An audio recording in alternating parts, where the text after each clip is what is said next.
Estamos começando mais uma live do programa Parlamento Aberto, desenvolvido pela Câmara de Vereadores de Piracicaba, voltado à transparência e à participação popular, dentro dos pilares aí da inovação e da tecnologia e também da educação para a cidadania. Hoje falaremos com Edmur Mesquita, o esporte, né, a importância do esporte para a pessoa com Parkinson. O Edmur já está aqui conosco. Olá, Edmur! Boa tarde, muito obrigado pela atenção. Seja muito bem-vindo aqui na nossa live do Parlamento Aberto. Muito obrigado, Eric, pela sua gentileza, pelo convite que foi formulado. Quero aproveitar a oportunidade para parabenizar o Legislativo de Piracicaba, que tomou uma decisão importante nesse período de pandemia, não é? Vale dizer que a Câmara Municipal continua aberta para a sua população e debatendo temas importantes, né, que estão associados naturalmente à vida de cada um de nós. E gostaria também, se você me permitir, fazer um registro muito especial à Silvia, que preside a Associação de Parkinson de Piracicaba, uma pessoa que tem realizado um belo trabalho, muita dedicação, abraçou essa bandeira que é muito importante e tive o prazer de conversar com ela em duas oportunidades e por intermédio dela que acabamos fazendo, portanto, essa interlocução com vocês. Então, fico muito agradecido e, sobretudo, honrado por estar participando desse momento com todos. Aqui o pessoal da Colibri está mandando um bem-vindo, Edmur. Seja muito bem-vindo. Bom, a gente, essa live aqui, o pessoal que for chegando, a gente vai sempre espera um pouquinho o pessoal chegar para a gente poder efetivamente começar no assunto, mas a gente não pode deixar de iniciar aqui falando um pouquinho da história do Edmur, que já foi vereador lá em Santos, foi secretário de Cultura também na cidade de Santos, foi deputado estadual, secretário adjunto de Cultura do Governo do Estado, vice-presidente da Fundação Casa, tem um currículo aí dentro da vida pública, aí são mais de 40 anos de vida pública, sempre atuando por causas muito importantes. Então, assim, é um prazer enorme tê-lo aqui enquanto figura pública, Edmur. E quando o senhor elogia o Parlamento Aberto, eu fico mais lisonjeado por saber que o senhor sabe o quanto isso é significativo para um órgão público. Nós que, no caso que eu, como servidor da Câmara de Vereadores de Piracicaba, a gente sabe da importância do trabalho de um órgão como Câmara, como Executivo, como órgãos públicos em geral. Então, eu fico muito feliz por esse reconhecimento que o senhor faz aí publicamente. Muito obrigado. Imagina, faço isso não porque quero parecer agradável, não é, para vocês, mas faço isso por dever de consciência, porque é fundamental que, num momento especialmente como esse que vivemos, momento difícil, de muita complexidade, muitas adversidades, muita intolerância, né? O fato da Câmara Municipal abrir esse canal, né, para a sua população, para debater os temas que naturalmente são os prioritários para o desenvolvimento dessa belíssima cidade e dessa região, isso é fundamental. Credor, portanto, o parlamento, todos os nossos elogios. Bacana. Bom, mas centrando no nosso tema aqui, que é o esporte, né, a importância do esporte para a saúde da pessoa com Parkinson, é importante, lógico, hoje em dia o que era chamado tempos atrás de mal de Parkinson, hoje é corretamente chamado de doença de Parkinson, né? Que é um distúrbio neurológico progressivo, né, que a gente sabe que tem toda essa complexidade. Eu gostaria, para a gente começar nessa conversa, que você falasse um pouquinho de como foi a descoberta da doença, como foi esse processo. Eu vi na sua biografia aqui que você teve já outro problema de saúde também, em relação à parte cardíaca, né? Teve todo esse histórico até chegar a ter os primeiros sinais do Parkinson e depois, por muito tempo, ter isso de forma muito solitária, muito íntima, né? Não deixar isso público.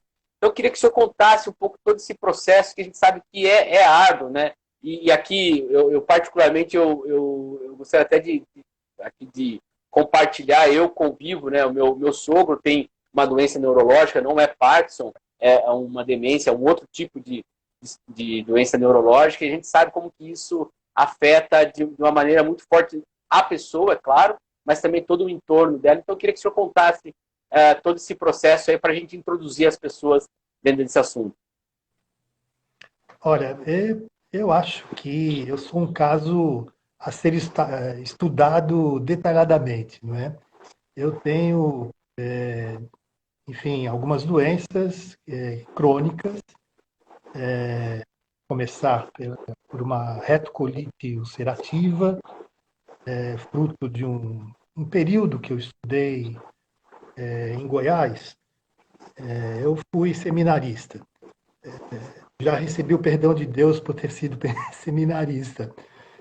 Estudei filosofia pura aqui na cidade de Santos. Depois fui estudar teologia em Goiás. Eu fui redentorista. É uma ordem italiana de missionários, não é? Que tem uma forte presença no centro-oeste e no norte do Brasil. E, bom, morei numa vila chamada Caiçara, cerca de 500 habitantes, e lá, para vocês terem uma ideia, era distrito de Goiás Velho, ficava no sertão de Goiás Velho. O índice de doença de Chagas nessa vila, nesse distrito, era da ordem de 80% das pessoas que moravam nesse local. Um índice altíssimo, né? Porque as condições eram totalmente favoráveis. Contraí lá uma amebíase, vim para São Paulo para tratar, retornei para lá. Bem, depois acabei fazendo uma outra opção de vida, achei que não era essa a minha vocação. Eu fui ordenado diácono, faltou um período de 2 anos e alguns meses para que eu fosse ordenado padre. E, bem, acabei, depois de muita meditação, muita reflexão, achei que não era essa a minha vocação, retornei a Santos e fiz outra faculdade de Direito aqui da Universidade Católica.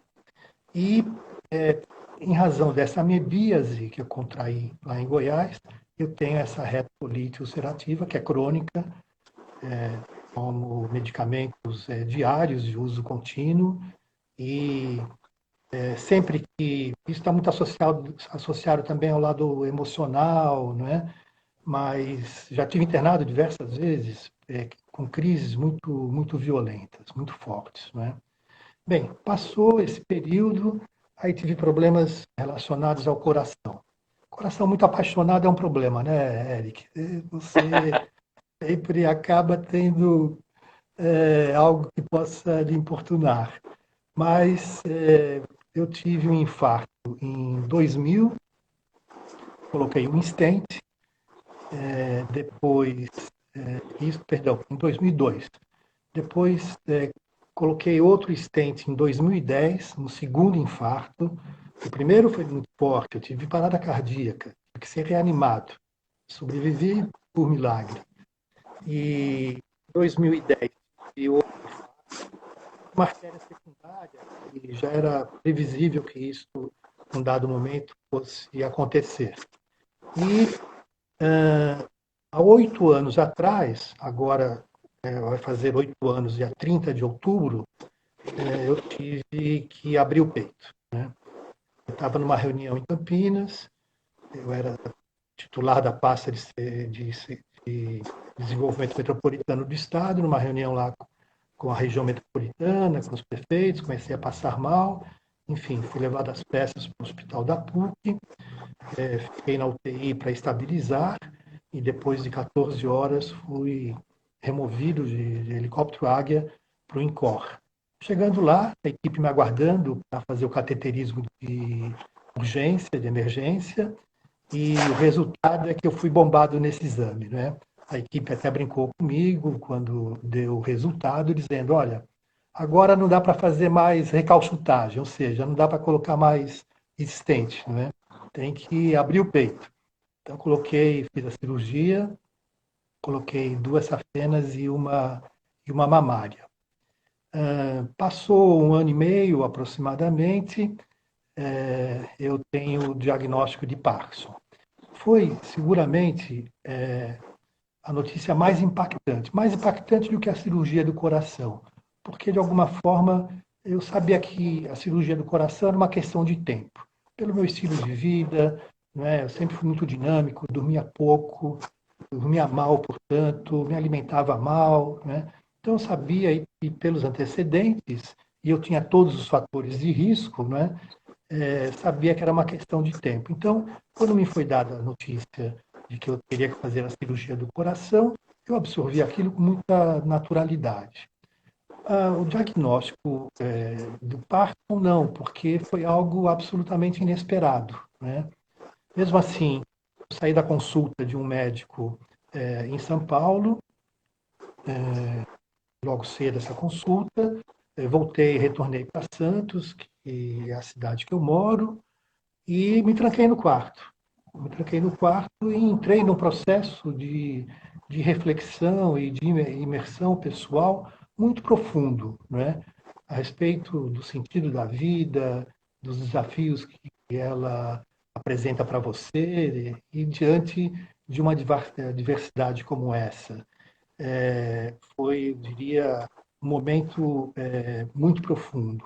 E por volta das 10 horas da noite, a família toda me aguardando, né?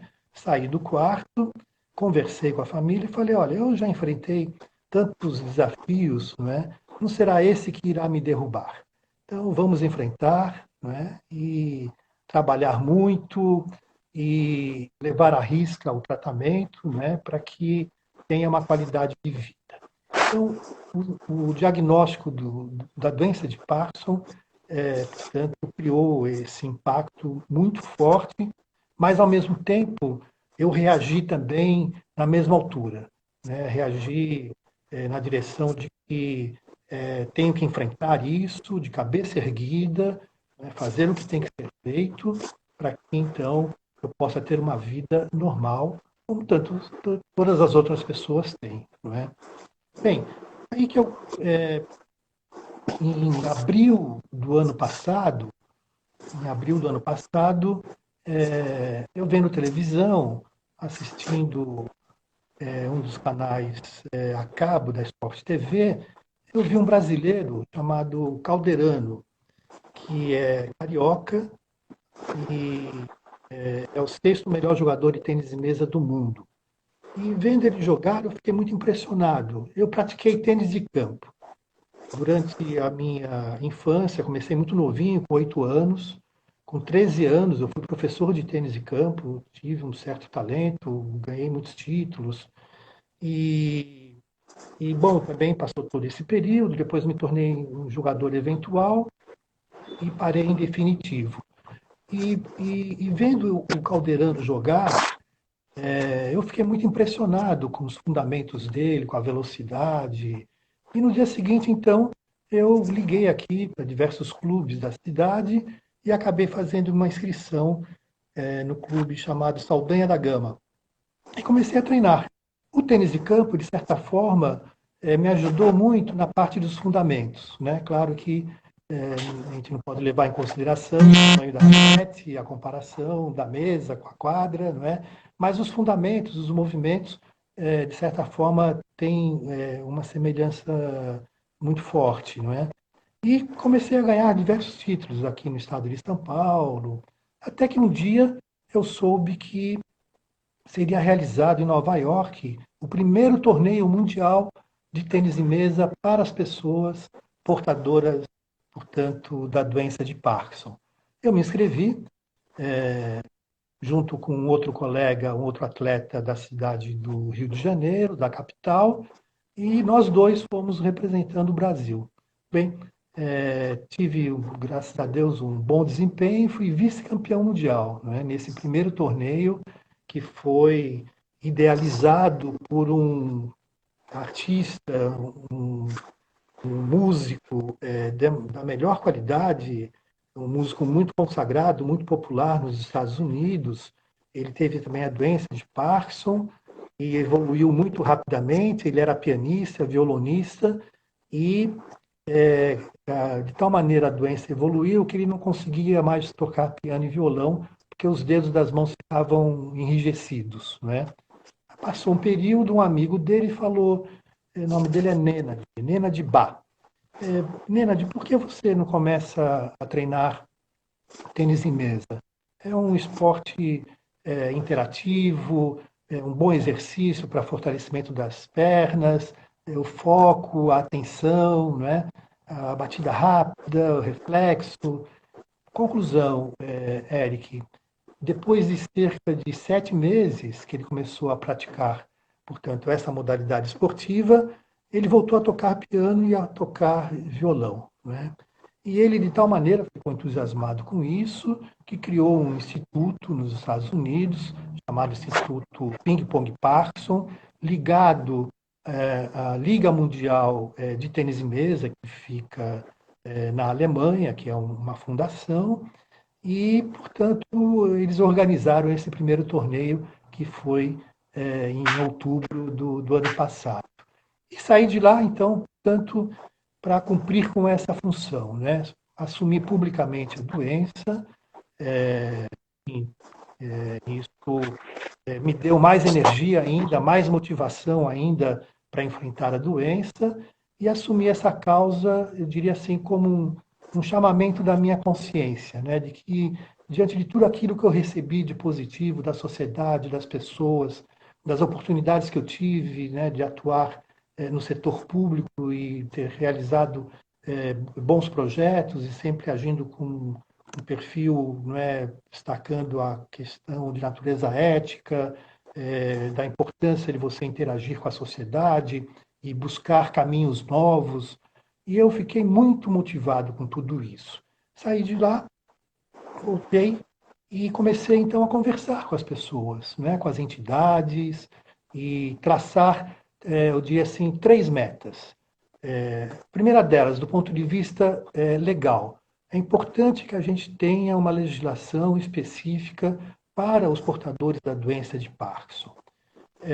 No ano passado, o senador do estado do Rio Grande do Sul, Paulo Paim, ele apresentou um projeto de lei, fruto de um trabalho de muita articulação e muito positiva, por sinal, da Érica, que é presidente da Brasil Parkinson, que fica em São Paulo, da Daniele, que é presidente do grupo Vibrar com Parkinson, com a Rita, que é a vice-presidente da Associação de Campinas, a Vilma, que é presidente da Associação Carioca de Parkinson, enfim, acho que eu não esqueci ninguém.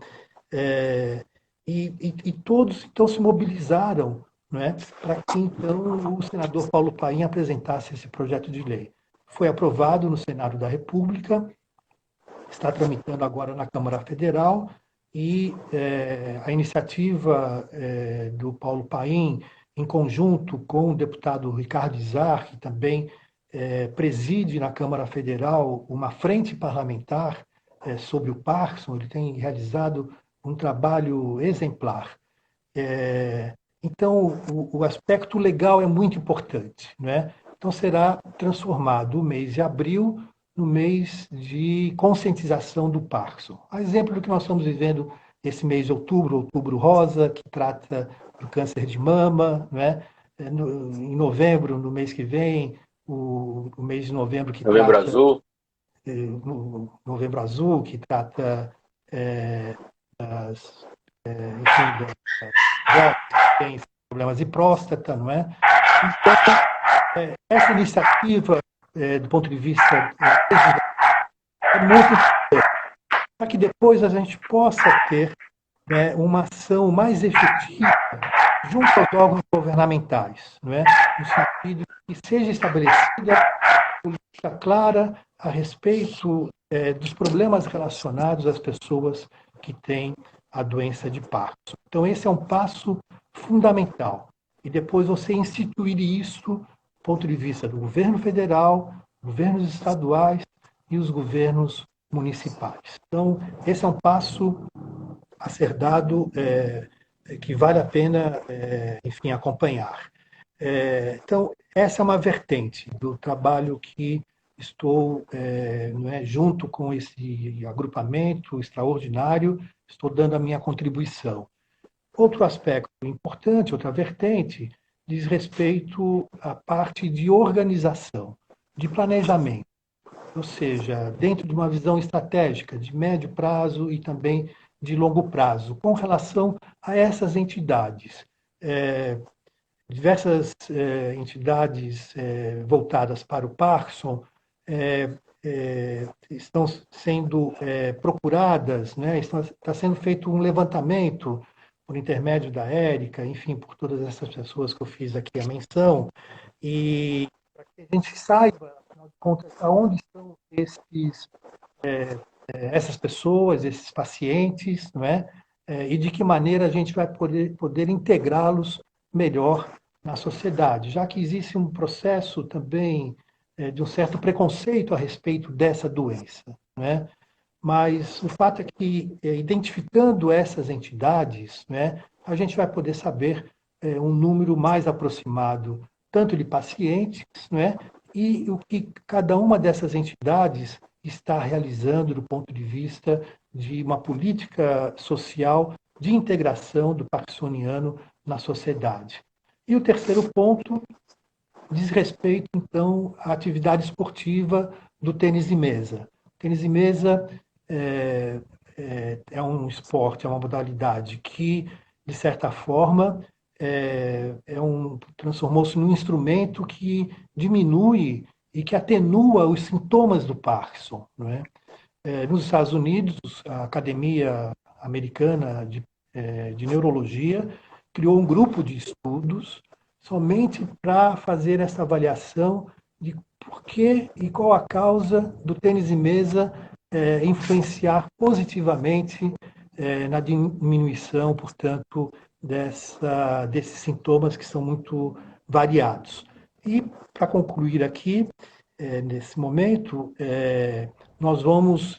e por que estamos organizando tudo isso? Porque em 2023 nós iremos realizar o torneio mundial de tênis de mesa para os parkinsonianos aqui no Brasil. Então, será um momento muito bonito, muito significativo. Já estamos em fase de implantação. Esse torneio será realizado aqui na cidade de Santos e será um torneio muito diferenciado, junto com cultura, orquestra sinfônica, o coral da USESP. Certamente vai ser um torneio que vai fazer com que essas pessoas que têm esse diagnóstico, elas possam naturalmente ter acesso a esses bens culturais que são tão importantes e a uma prática esportiva que irá fazer bem para elas. Perfeito, Edmundo. Bacana toda essa...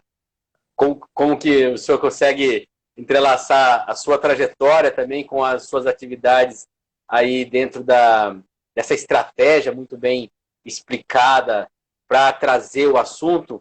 Antes da gente continuar aqui na nossa conversa, eu queria trazer aqui algumas participações que eu acho importantes.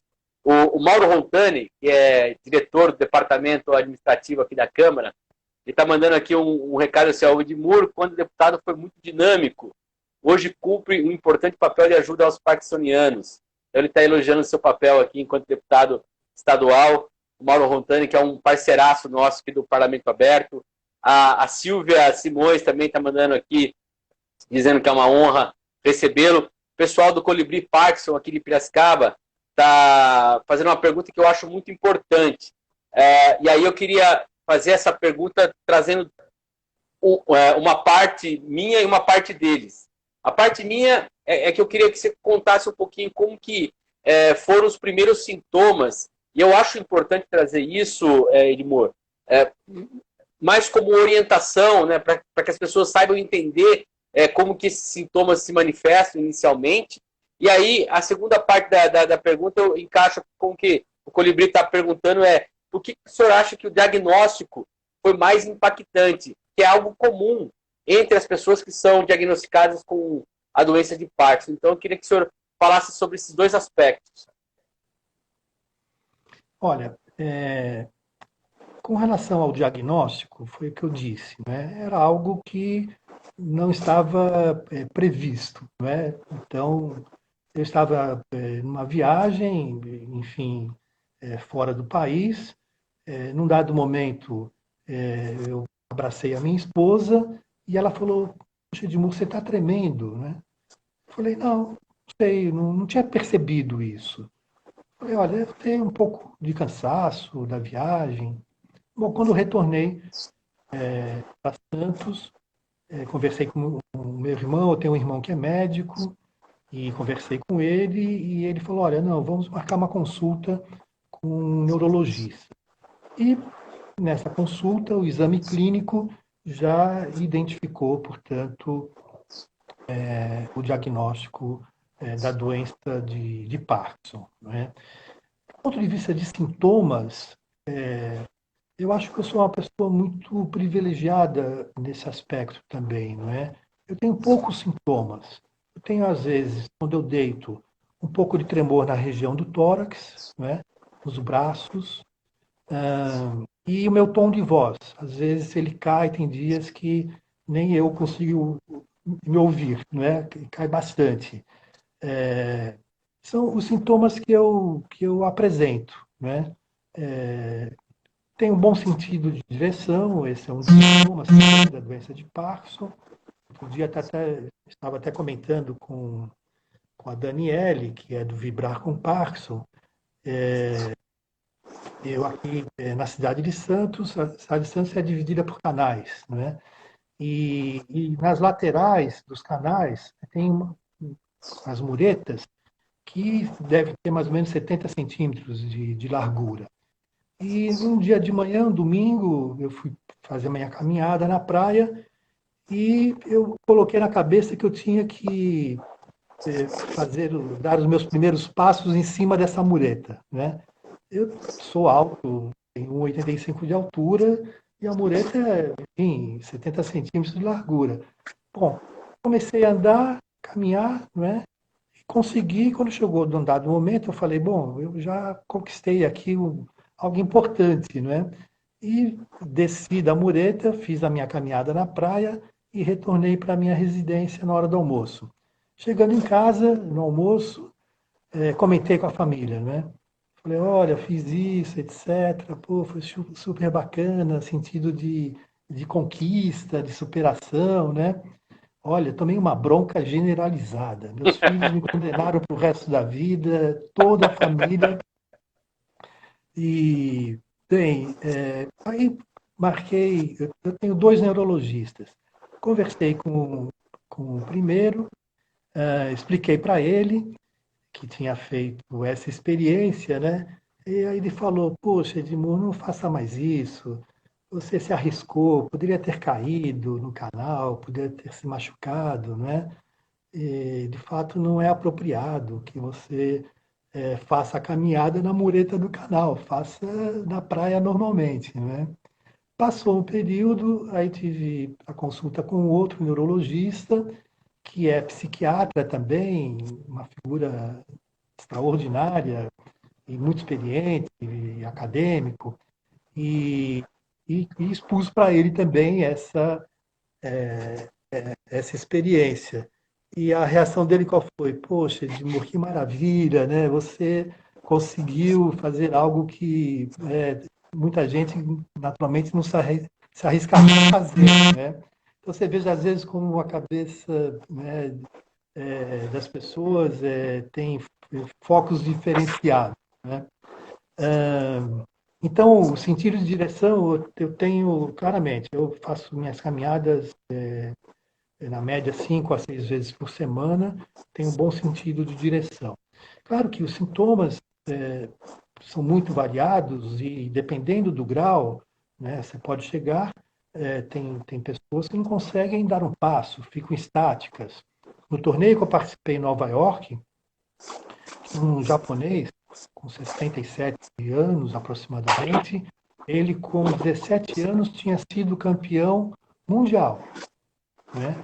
Começou muito novinho e, e ele estava num grau, ele jogando era uma coisa impressionante, né? mas estava no grau muito elevado, já no último grau. E ele, em alguns momentos, ele parava de jogar, ficava estático, né, não conseguia se movimentar, passava ali um período de 2 minutos, 3 minutos, aí ele voltava ao normal, né? A demência também é um dos sintomas, né? A perda do olfato também é outro sintoma, constipação também é outro sintoma. Então, são, portanto, variados e, claro, cada um reage de uma forma. A reação que eu tive quando eu tive o diagnóstico é a reação mais normal que as pessoas possam ter, né? Eles chamam de embotamento. Você fica no processo de reclusão, né? Mas o que aconteceu comigo foi só no dia do diagnóstico. No dia seguinte, vida normal, né? Estava trabalhando muito, correndo aí o estado inteiro, etc. E encarei, portanto, dessa forma, né? Claro que, por ser uma doença também progressiva, né? Ela é muito silenciosa, ela vai aos pouquinhos, né? De certa forma, vai apresentando a você outras deficiências. Mas eu me sinto muito bem, não é? Tenho uma vida absolutamente normal, tomo minha cervejinha de vez em quando, que é muito bom também, né? E, portanto, acho que agora essa bandeira, não é? Essa causa que eu abracei, e que é uma causa a favor das pessoas, né? Hoje está muito destacada essa ideia de que a vida humana é o que importa, não é? A vida dos parkinsonianos é o que importa para mim nesse momento, né? De estabelecer essa relação com eles, de apresentar outras alternativas na vida, né? Terem outras motivações e cada qual naturalmente possa cumprir com o seu destino na sociedade. Bacana. O senhor falou da cervejinha, ainda mais em Santos, né? Que tem uma cidade tão bonita. Para nós, sabe que para a gente que é do interior, né? Santos, São Vicente, Praia Grande, Guarujá, são sempre cidades relacionadas à festa, porque a gente sempre vai de férias, né? Para lá, então, para mim, eu adoro Santos, adoro Praia Grande, São Vicente, essa região aí do Baixada Santista aí. Só de falar da cervejinha pensando lá, eu já fiquei mais animado já, viu? Mas vamos continuar com o nosso assunto. Você sabe Pode que falar. outro dia, antes da pandemia, eu estou levando muito a sério essa pandemia, de fato, Claro. o isolamento total, né? Mas antes da pandemia, num dos restaurantes aqui de Santos, eu tomei uma cerveja daí de fabricação artesanal de Piracicaba, que ganhou um concurso na Alemanha, chama-se Dama. Não sei se você já ouviu Sim. falar, já, né? E uma Opa, cerveja é vizinho da minha casa a fábrica. olha só. Depois vou te passar meu endereço, você manda para mim aqui algumas garrafinhas, né? Mas eu fiquei impressionado, porque é de fato uma cerveja muito saborosa e ganhou um concurso na terra da cerveja, né? É interessante isso. Não, Piracicaba tem um movimento cervejeiro muito forte, viu, Sidmar? Uhum. Assim, em que pese a questão de falar que bebida alcoólica, não é incentivando ninguém, mas a questão que Piracicaba tem um desenvolvimento, lógico, econômico, comercial, mas também de muita qualidade mesmo de produção de cerveja artesanal aqui. E realmente a Dama é uma dessas cervejarias. Agora, continuando aqui na questão do nosso assunto da doença e da busca pela saúde, na sua fala inicial, o senhor colocou sobre ainda estão tentando entender como que o tênis de mesa ele age, né, na pessoa com Parkinson, para trazer essa qualidade de vida, como o senhor está relatando aqui, que o tênis de mesa trouxe. O que se sabe até agora em relação a isso? Né, lógico, o tênis de mesa, quem já jogou em algum lugar sabe que precisa ter um raciocínio muito rápido, tem que ter um controle ali na hora de você devolver, né, bater na raquete e tal. Você tem ali diversas técnicas, né, muito muito específicas, né? Então eu queria entender o que se sabe até agora de como o tênis de mesa ele influencia na qualidade de vida da pessoa com Parkinson. Olha, claro que uma doença neurológica, qualquer atividade esportiva que você realize, que você faça, que você se dedique, não é? É importante, porque você mexe com o cérebro, não é? O cérebro é importante que tenha movimento, né? A gente está vivendo uma expectativa com relação a esse grupo de estudos que foi indicado pela Academia Americana de Neurologia, que o foco desse grupo é o tênis de mesa, não é? Eles estão buscando, enfim, ter uma compreensão, não é, mais próxima daquilo que possa ser comprovado, né, do porquê que o tênis de mesa, portanto, faz com que a doença de Parkinson e seus sintomas sejam diminuídos. Então, vamos ver como é que vai ser esse resultado. A tendência é de que, até o final do ano, seja realizada uma videoconferência em Toronto, no Canadá, para que esse grupo, então, apresente os estudos que estão sendo realizados.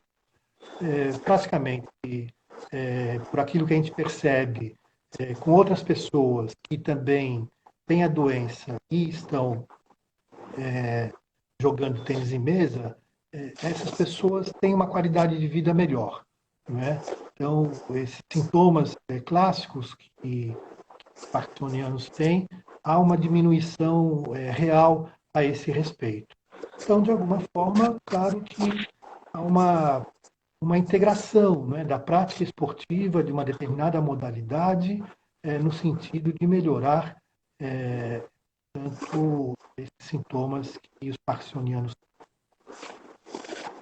Que bom, interessante. Nossa, eu quando né, eu comecei a pesquisar sobre a nossa live aqui, eu fiquei impressionado, né, dessa melhora, dessa possibilidade, né, e realmente de você trazer essa qualidade de vida num esporte que é muito gostoso, né? O tênis de mesa, embora não seja daqueles esportes assim que todo mundo em algum momento já jogou na vida, né? Quando você vai viajar, vai para um hotel, né, para algum lugar assim, você sempre tem uma mesinha ali que você quer brincar, né? Outro dia mesmo, outro dia não, ano passado, né?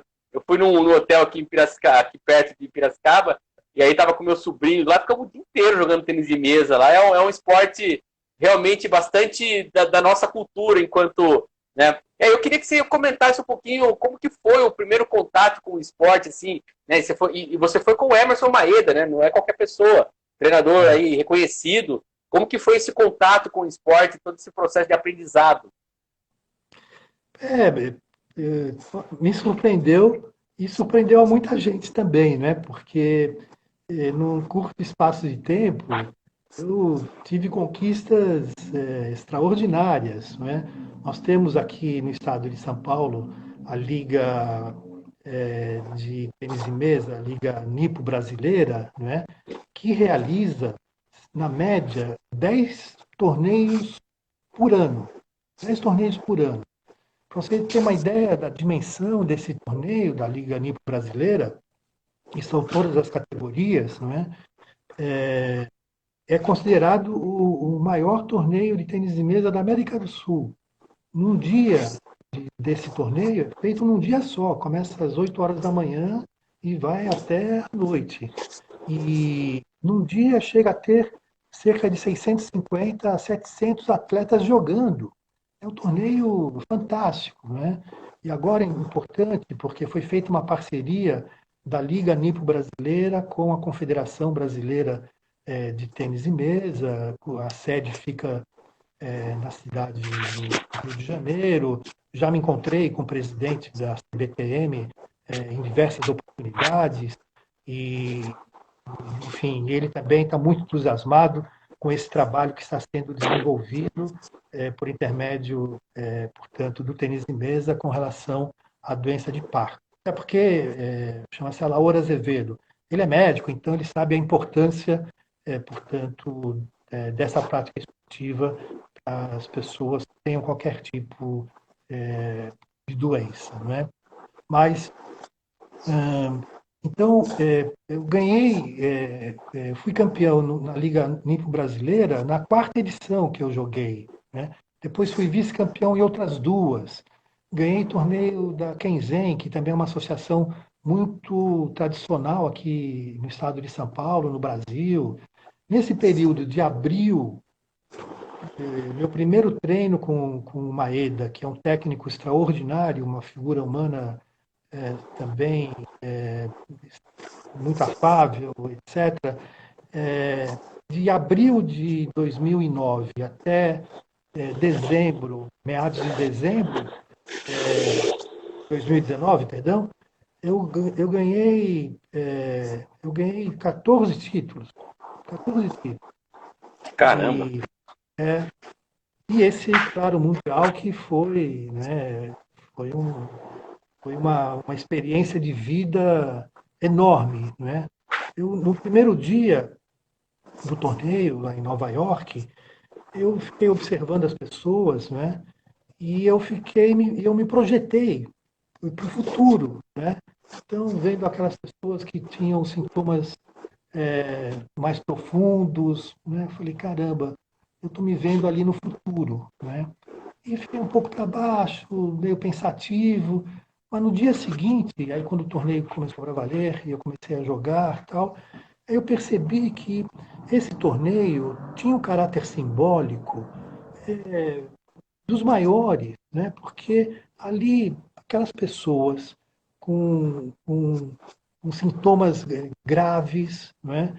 Nem por isso elas deixaram de acreditar na vida. Pelo contrário, elas estavam dando uma lição de vida, não é? Estavam dando um exemplo enorme para todos nós, especialmente para aqueles que ainda estão no começo da doença, né?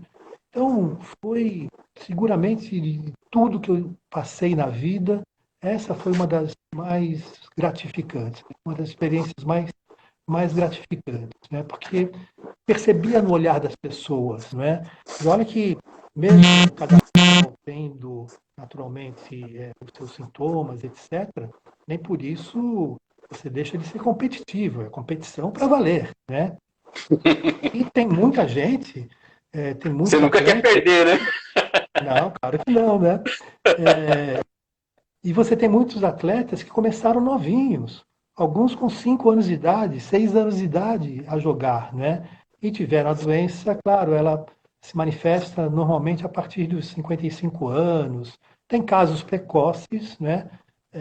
Mas na média, é a partir dos 55 anos que a doença de Parkinson pode se manifestar. Então, são jogadores que foram bons jogadores no passado, antes da doença, e continuaram jogando, e isso tem feito um bem muito positivo para eles também. Não é? Eu perdi na final de um atleta dos Estados Unidos, que no período de classificação do torneio eu ganhei dele. Né? Mas ganhei ali, foi ponto a ponto. E depois perdi para ele na final, me encontrei com ele na final, e também perdi, foi também ponto a ponto. Né? Mas foi uma alegria extraordinária. Alegria extraordinária. E agora, claro, me vejo, né, sendo uma pessoa que busca essa esperança ser compartilhada, não é, com todos aqueles que têm essa doença e que não podem abandonar a vida. Pelo contrário, não é, tem que criar força, tem que ter esperança, não é, tem que ter fé, tem que ter coragem, determinação e entusiasmo pela vida. Entusiasmo é uma palavra muito bonita, né? Quer dizer, Deus dentro de nós. Entusiasmo pela vida, não se entregar. Né? A vida, apesar de tudo, ela é bonita, deve ser vivida, deve ser, né, compartilhada com as outras pessoas que você quer bem e, portanto, isso vale como um bom exemplo. Não é? E penso que esse trabalho que nós vamos desenvolver para fazer que haja o maior número de parkinsonianos que possam participar desse torneio mundial aqui em Santos, né, é um trabalho muito importante, muito importante.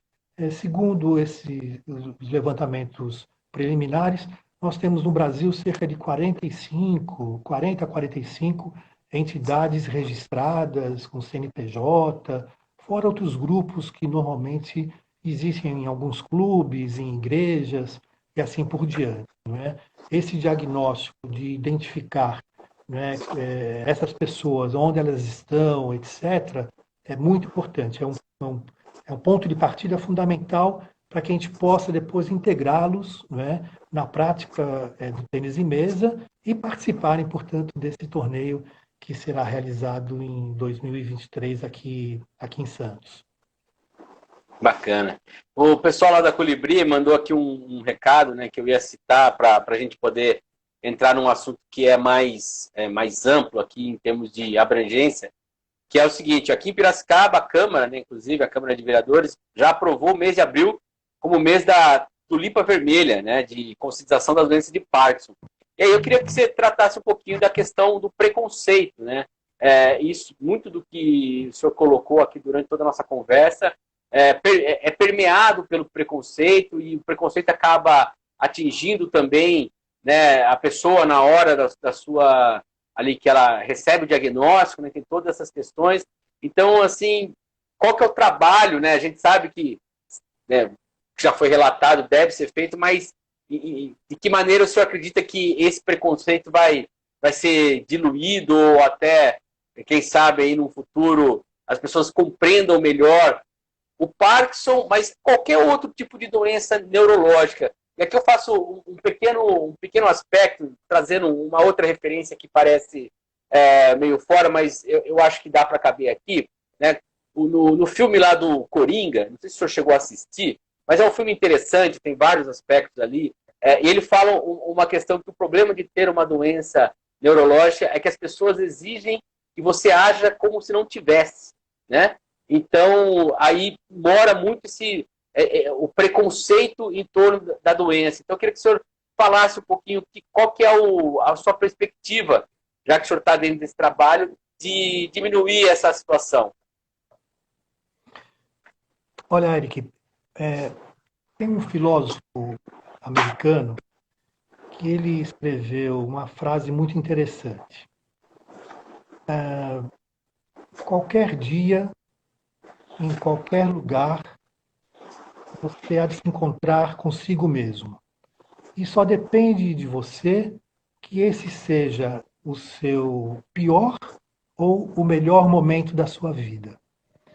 Então, na medida em que as pessoas, não é, que são portadoras, portanto, do Parkinson, terem consciência de que tem que ter uma atitude diante da doença, de enfrentamento, certamente a vida dela será mais fácil. Né? Tanto isso é importante para a existência dela, para as pessoas que vivem ao redor dela, das famílias e dos amigos. Né? Então, esse eu diria que é assim o passo inicial, é você tomar consciência, né, a respeito disso e encarar, não pode desanimar, né? Encarar mesmo de frente e buscar os caminhos que possam naturalmente fazer com que você tenha essa qualidade de vida. Esse é um aspecto, ponto de partida, a meu juízo e pela minha experiência de vida diante disso. Segundo, eu acho que existem outros fatores, né, que estão associados à sociedade. É fundamental que nós tenhamos um processo de comunicação com a sociedade para que ela tenha acesso a essas informações. Por que há o preconceito? Porque as pessoas estão desinformadas a respeito da doença. É muito comum, especialmente nos lugares mais afastados dos centros urbanos, dos setores mais urbanizados, né, com relação à periferia, É muito comum que você, no local mais afastado desses centros urbanos, é muito comum quando você entra num bar para pedir um refrigerante, um suco ou uma dama, né? É muito comum que a pessoa enxergue alguém que esteja com tremor, não é? E você pergunta para aquela pessoa o que você tem, por que você está tremendo, não é? Ou alguém então faz a pergunta a outra pessoa que está vendo a mesma cena e ela fala, não, ele é assim porque ele é cachaceiro, é uma expressão vulgar, não é? Que utiliza muito. E então é dependente do álcool, etc. E não, às vezes é a pessoa que tem a doença, né? E não tem ideia, não teve acesso a um serviço público de qualidade para fazer então uma consulta, não é? Onde o médico, diante da consulta, né, de exames clínicos, consegue já observar e ali apresentar naturalmente o diagnóstico. Outros exames podem ser feitos, exames mais sofisticados naturalmente, não é? Mas o fato de os parkinsonianos, em grande parte, eles ao ficarem recolhidos, né, porque têm vergonha de sair, não querem que as pessoas percebam que ele tem algum tipo de sintoma que possa ser perceptível, né? Isso é muito ruim, porque isso acaba levando a pessoa a outro tipo de doença neurológica, pode ser uma depressão, e a depressão certamente acaba potencializando a doença de Parkinson, não é? Então, quanto mais, voltando a essa frase desse filósofo norte-americano chamado Combe, é, quanto mais você reagir, não é, ao sintoma, melhor, claro, que você ficar em casa. E aí você então entra no processo de depressão, a doença tende a crescer, tende a evoluir é, é, com a mais rápida, né? E claro, isso é ruim para a existência dela. Então, eu acho que são fatores importantes que devem ser comunicados com a sociedade para que tenham compreensão. Por isso que esse tipo de legislação deve ser destacada, deve ser realçada no âmbito dos municípios. O Ricardo Izar está fazendo um trabalho muito legal a esse respeito também, não é? Ele já mandou propostas para diversas câmaras municipais, no sentido de fazer com que algum parlamentar apresente um projeto de lei, transformando, portanto, o mês de abril no mês de conscientização da doença de Parkinson. E isso a gente quer expandir. Por isso é importante essa legislação nacional, né, para que o Ministério da Saúde, com outros ministérios que têm algum tipo de integração, é o caso de esporte, cultura, área social, né, é importante que tenha um arcabouço que defina as atribuições e competências desses três entes da federação. Então, qual é o papel desses ministérios? Qual o papel das secretarias de Estado da Saúde, né, dos governos estaduais? E também qual é, portanto, o papel de cada município? Não pode ficar especificamente com essa limitação somente da referência do mês de abril. Isso é importante, claro, é um passo, eu diria, estratégico, é um passo importantíssimo, mas nós temos que, a partir desse passo, dar outros mais longos, no sentido de definir com muita clareza as competências e as atribuições, portanto, do governo federal, governos estaduais e os governos municipais. Isso irá facilitar o acesso daqueles parkinsonianos que têm suas dificuldades financeiras, que não podem, né, ter um médico particular, ou aqueles que não têm plano de saúde. Se você olhar o perfil, certamente, das pessoas que têm o Parkinson, em grande medida, essas pessoas são pessoas que têm carências, né? Têm dificuldades, têm, enfim, são aposentados. Então, isso acaba prejudicando ainda mais, né? E a doença acaba avançando mais rapidamente. Então, esse conjunto de medidas, claro, e dentro de uma visão coletiva de participação dessas entidades, daí a importância de realizarmos esse diagnóstico, onde estão essas entidades, quem participa, o que está sendo feito, não é? E colocar como um instrumento, um veículo para diminuir esses sintomas a prática do tênis em mesa. Então, isso será feito certamente em todas essas entidades. Não é? Então, vai ser um trabalho hercúleo, um trabalho enorme, não é? Mas que certamente será positivo o seu resultado na medida que essas pessoas se sintam melhor praticando essa atividade e debatendo os rumos da doença. É muito importante. Essa diz respeito a uma política de saúde pública. Saúde pública.